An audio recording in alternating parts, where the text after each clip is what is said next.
Ito ang Mornings with GMA Regional TV.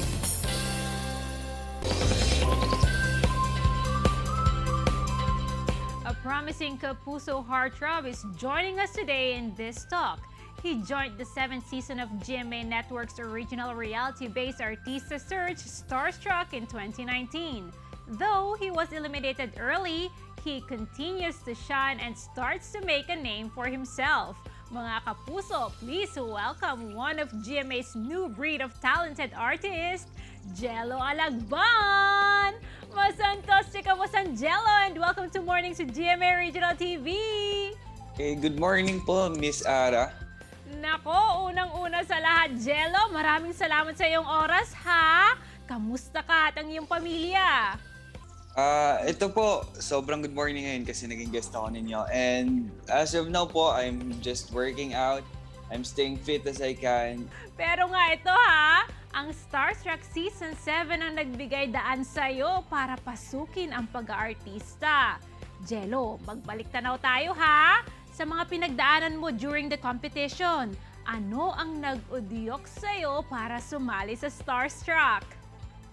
Yung nag-udyok po sa akin is yung mga idol din po na naging inspiration ko sa kung bakit ako pumasok sa Starstruck. Yung family ko po na sobrang suportado ako sa gusto kong gawin. Tapos yung mga nagiging idol ko na lang din na talagang nakakapag-influence sa akin.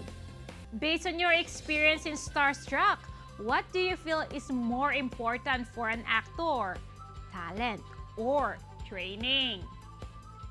I think sa show, training po talaga. Training na training siya. Kasi when it comes to talent, makukuha mo rin yan pagka nagtitraining ka. So, dito, pag sa showbiz, kailangan mong mag-train palagi kasi from time to time may dumarating bago, may mga talented na dumarating. So, training lang talaga yung makakapag-stay sa'yo on track. Nako, what is your proudest moment so far bilang isang Kapuso artist? I think my proudest moment po is yung makapag-guesting sa ilang shows like Bubblegum kasi yung Bubblegum yun po yung nandun po yung idol ko which is Sir Paulo Contis and yun po yung nagiging bonding namin as a family dati nung nasa Iloilo po ako.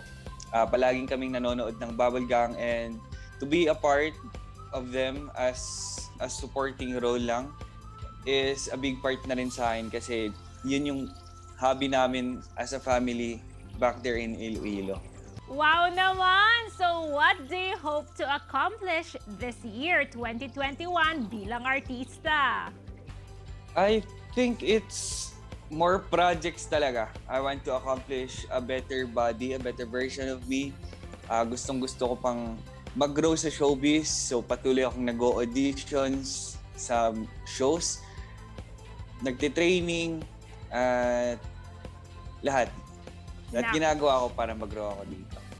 Thank you very much, Gelo! And lastly, ano ang mensahe mo sa ating mga Kapuso dito sa North Central Luzon? At ano ang dapat nilang abangan sa'yo at saan ka nila pwedeng i-follow? Please invite! Okay guys, so pwede nyo akong abangan kasi palagi akong nag-auditions. I'm doing my best para mapabilang sa ilang shows natin sa GMA. Thank you so much for having me, GMA Regional TV. Thank you, Miss Ara. And you guys can follow me on Instagram at Gelo Alagban OFC, TikTok at I am Chris Alagban, or search nyo na lang po yung Gelo Alagban and lalabas po ako doon. And also my Facebook account at Gelo Alagban po. So maraming salamat po. Good morning and what a nice start to start the day. For sure! Follow na yan! Have a great day, Gelo! Stay safe! Yeah, thank you so much, Miss Ara. Maraming salamat. Tutok lang mga Kapuso, magbabalik ang Mornings with GMA Regional TV. Ito ang Mornings with GMA Regional TV.